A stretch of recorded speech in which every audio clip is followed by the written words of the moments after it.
Hello, this is Bob Langer. Over 25 years ago, my brother Ralph and I shot some Super 8 home movies while we were zombies on Dawn of the Dead. I was about 23 years old and he was 28. Ralph was an art teacher at North Hills High School, where one of his students was the brother of George Romero's then girlfriend, Christine. That's how he heard about the movie. And he asked me to go, and we asked a bunch of our friends to go. And we had a great time. It was a party atmosphere there for all the zombies. There's me getting my makeup put on to be a zombie. And the one thing we all wanted was to die in the most gruesome and gross way we could. So we came up with a lot of different ways to die. And we'd ask them if they could do it. And sometimes they actually would kill us the way we asked. These scenes here were taken in the community room, which was back in the corridor where the main characters of the movie hid. That's my brother right there. And in the community room, they set up an area for putting on the makeup. There's Richard Rubenstein on the right, Franco Harris, the Pittsburgh Steelers football player, is in the middle. And a number of celebrities came while the film was shooting, I'm told. I only saw Stephen King and Dario Argento. And right here, John Amplas is putting on makeup. He starred as Martin in George Romero's previous film, and he also did casting on this film, I believe. Everybody did more than one job on this shoot. Here, George is starting to set up some scenes in the mall. When my brother and I were shooting in the mall, we had to stay away from the set a little bit to shoot because the sound of our camera would get on. There's my brother again. The sound of our camera would get on the soundtrack of the film. And you might notice some of the spots on the film there. We used a type of Ektachrome film, which is no longer in use, and you can see why, because it started deteriorating practically right after we shot it. These are the only home movies we ever used this type of film on.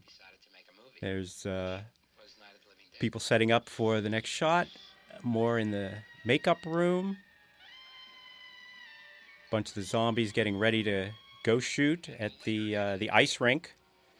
They shot a lot of scenes here at the ice rink, which is no longer at the Monroeville Mall. It's now a food court there. Here's Flyboy starting his target practice. They did a number of shooting scenes here where they used live ammunition. And Clayton Hill was the weapons coordinator. He was also the head zombie. He's the person who taught me how to be a zombie.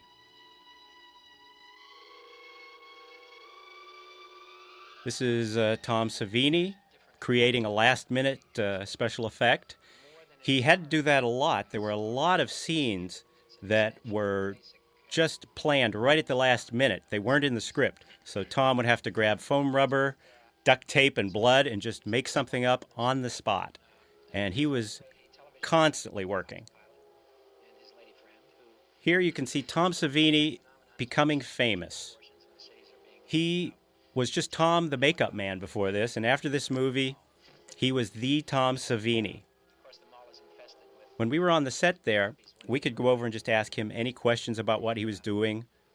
Right there, what's he doing? He would tell us right away. There was no secrets. He was very open.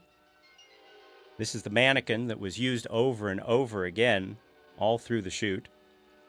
You'll see him again. Here they're getting ready to shoot on the ice. And I remember after the night we did the ice shoot, we went to a gun store in Pittsburgh that was supposed to be a part of the mall, but it was actually shot miles away. My friend Frank became one of the bikers because he had a beard. He didn't have to be a zombie. He actually got paid more than me, and he got a line of dialogue, but his scene is not in the finished film. Sorry, Frank. Here's some of the zombies coming out onto the ice. You can see a Christmas tree in the left-hand corner there. This was close to Christmas when we were shooting this. You'll see a lot of snow outside when we show the outside scenes. I shot there for about 5 days, but only the last 2 days did I bring a movie camera because we just didn't think of it at the time. You'll notice most of the people there have plaid shirts on. They gave us plaid shirts if we were going to be shot. This is an explosion of a fake ceiling outside one of the entrances of the mall. They put a little too much gunpowder in the explosion and broke these 2 large panes of glass. George is going outside to take a look at the damage. And a couple of the production people gather around to see the damage. And you can just tell they're saying, how much is this going to cost us? They were very unhappy about anything that went over budget. When George comes back in, he sees me filming and turns right around. I guess he didn't want anybody filming him after he just did damage to the mall. This is outside of Joseph Horn's department store, which is no longer in business from what I know, where they're going to explode this dummy. They set off a charge in front of it, which was supposed to knock it down, but there wasn't enough gunpowder in it, and it just set off a bunch of sparks. So they started packing another explosive and put a lot more gunpowder in it. Now, I was supposed to get shot this night a number of times, but I was told that they couldn't shoot me because they didn't have any more gunpowder left. They must have used it up in this scene, probably. And you can see a string tied to the back of the dummy to pull it backwards in case the charge wasn't big enough. But it turns out the charge was big enough. They got the shot that they were trying to get. They filmed it from behind. Tom picked up the dummy and put it out in the snow. He didn't want anybody to put the fire extinguisher on it because it would just mess up the dummy. He had to keep using it and using it. This is the scene where Tony Buba, the sound man on the picture, gets his arm pulled off in the blood pressure machine. You can see George in the lower left-hand corner watching the filming. This was one of those scenes that was not in the script. My brother told me that this was just, that somebody just made this up on the spot. And Tom Savini had to just make the arm and get everything done right away. I'm in this scene as a zombie pulling Tony's stomach open. And out of his stomach comes the worst-smelling cow intestines you've ever smelled. It was just rank. They got them from a local slaughterhouse. There's my brother. He's getting ready to be shot twice. And there's his friend Bill, who's getting shot once in the chest and once through the head. What they're going to do is put a button on Bill's forehead with a string tied to it and put putty over it. And then they're going to pull the button out so it'll look like his head is blowing open. And then they have a blood pack with a squib on the back of his head, which will blow up, and it'll look like the bullet goes right through his head. My brother is getting ready to be shot here, and you'll see the back of a couple of the Dawn of the Dead t-shirts here, which everybody got that day. I still have mine, in fact.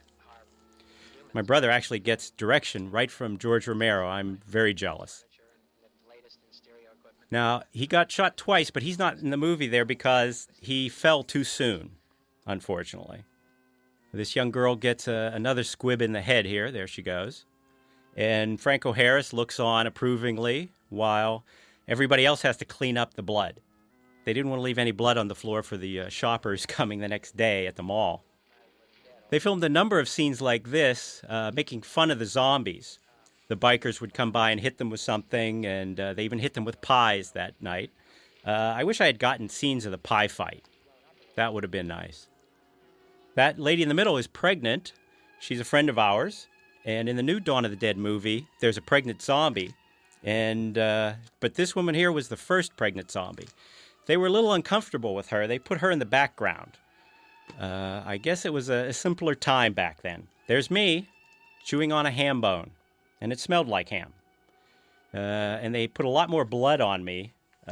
George Romero specifically said, pour blood on that guy. There's me, waiting for my walk-on scene. Sometimes they would have zombies walking in the background while something was going on way in the foreground, so you didn't always see us clearly. There's Bill with the button on his forehead and a string coming from it. And there's another cord that's connected to the explosives on the back of his head. I can't believe... Well, there's me eating a cookie. I can't believe they actually let us put explosives on the back of our head. Pregnant zombie again. Here they are cleaning the window so that when Bill's head explodes, you'll see the blood fly across the window. And Bill also gets some direction right from George Romero himself, right here, showing him how to react to the two explosions that are about to hit him. This is afterwards. The blood is all across the window. The blood is all over his head. And you can see the hole in his head where the bullet supposedly went in. Now, if the bullet went all the way through his head, there should be a hole in that window back there, but I guess they didn't want to break another window. That would cost them a little too much money. Here I am again, making the moves on Jeannie Jeffries, the assistant makeup girl. She was also Tom Savini's girlfriend, so I guess it was a bad move for me, but don't worry, Tom, nothing happened. The next scene you'll see is George Romero trying to hit a dummy with a mace. He tried this scene many times. I don't know how many times they shot it, but every time something would go wrong. The dummy would fall the wrong way, the wig would come off, but at least the director put a personal touch on it. Here's the fake machete scene where they pump blood down the fake machete to look like they're cutting his head off. They also used it later to chop somebody in the head. This is the setup for the crossbow scene, which is not in the finished film. The way they did it was they took a zombie and put a half arrow into his head and tied a string to it. When they would pull it out, and in the finished film, they would show it in reverse so it looks like it goes in his head. We had an 8mm camera, so the way we had to do it was to turn the camera upside down, and then when we edit the film, flop the film so that we could get a picture of it going in reverse. And you'll see our angle from the balcony of that happening right here. And that was not used in the film. At the end of the morning, after we got all our shots done, they had a birthday party for George Romero. There's Richard Rubenstein in the background. And George is in a pretty good mood here. He got all the shots that he wanted for the day. He was coming in under budget. He missed these 2 candles, but he was happy anyway. And now you'll see why everybody was given the Dawn of the Dead t-shirts at the end of the day. They all gathered down near one of the fountains to do a cast and crew photo. And I'd like to mention an unsung hero here of the shoot. George Romero said anybody who put the cow intestines in their mouth and chewed them, that he would give them a close-up in the film. So one zombie did it, and the look on his face just looked like it was the most horrible thing he'd ever done. The kid didn't get his close-up, but if he's listening, I'm giving you a shout-out now. You did a good job. I'd like to thank my brother, Ralph, for shooting most of this and editing it and keeping the film all these years. And I'd like to thank Anchor Bay for allowing us to put our home movies of the dead on their DVD. This is Bob Langer, signing off.